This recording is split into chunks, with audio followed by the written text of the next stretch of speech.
Welcome to Talk Tickers. Today, we're breaking down the latest from J&J Snack Foods. And let me tell you, their fourth quarter earnings call was a real mixed bag. A lot for investors to unpack. All right, so here's what we're going to cover. First, we'll look at the big numbers for Q4.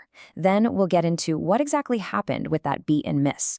After that, we'll dive into management's big plan to turn things around.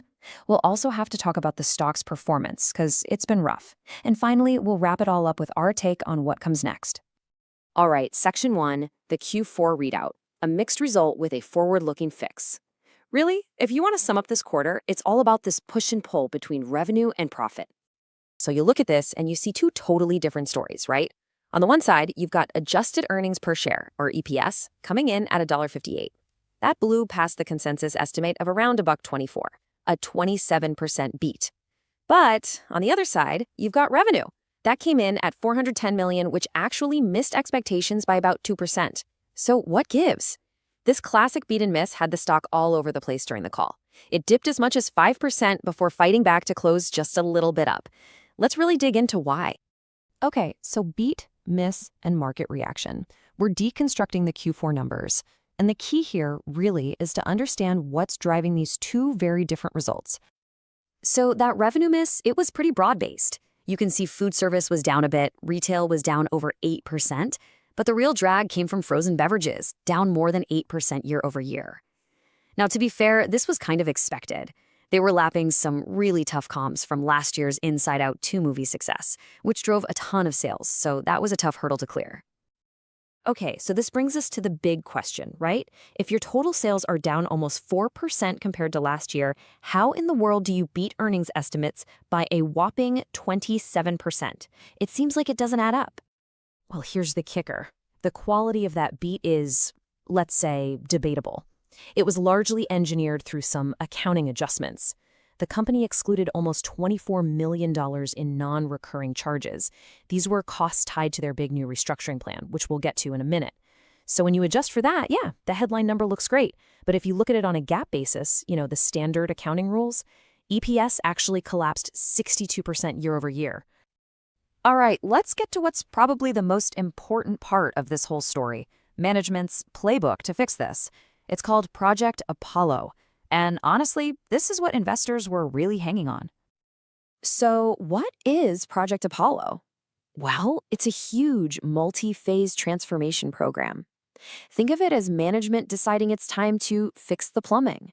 They're looking at everything, their manufacturing network, their product portfolio, all with the goal of driving some real, sustainable cost savings. Okay, so let's break down the mechanics of Phase 1. First, they're closing 3 of their facilities. Then, they're going to consolidate that production into their more automated plants to get more efficient. The target here is to get about $15 million in annualized savings, which they expect to hit fully by the second quarter of fiscal 26. Now, there is a catch. They did mention this is going to create a 1 to 1.5 percentage point headwind to sales growth next year, so a little bit of short-term pain for that long-term gain. And this is what I find so interesting. It's not just about cutting costs. That's only half the battle. They're also trying to fire up the growth engine. And they have a ton of innovation planned for fiscal 26. We're talking a new churro limited-time offer with a major fast food partner. Finally getting Dippin Dots in their original beads form into retail stores. That's huge. Plus, new stuff for their Dogsters pet treats and Super Pretzel brands. And they're also banking on a stronger movie slate to get more people into theaters, which helps their core business. It's a really smart two-pronged approach. Okay, now let's put all this into context, because the stock's recent performance is, well, it's the elephant in the room. And it explains why all of this is so critical. Yeah, this chart says it all. J&J Snack Foods has been absolutely hammered, down almost 50% in a year. I mean, look at that, compared to the S&P 500, which is up over 12%, and even its own sector, consumer staples, which is only down about 4%. This isn't just underperformance, it's a massive disconnect. And that's why Project Apollo isn't just some nice-to-have project. It is an absolute critical necessity if they want to restore any kind of investor confidence. And this quote here, I think, just perfectly sums up the shift in narrative. It says, the multi-year arc has shifted from steady compounder with rich multiple to turnaround within a durable snack franchise. And that's exactly it. The market is no longer willing to pay a premium for this company as a slow, steady grower.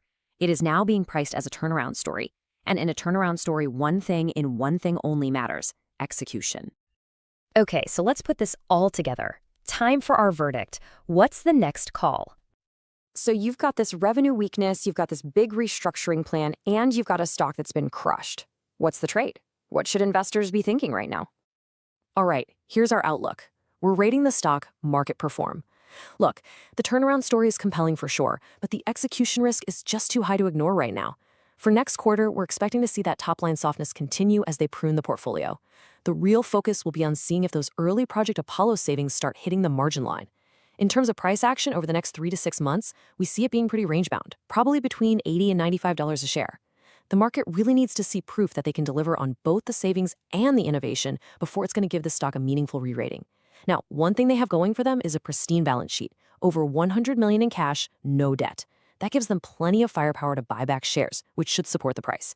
But make no mistake, any real upside from here is all about delivering on those promises.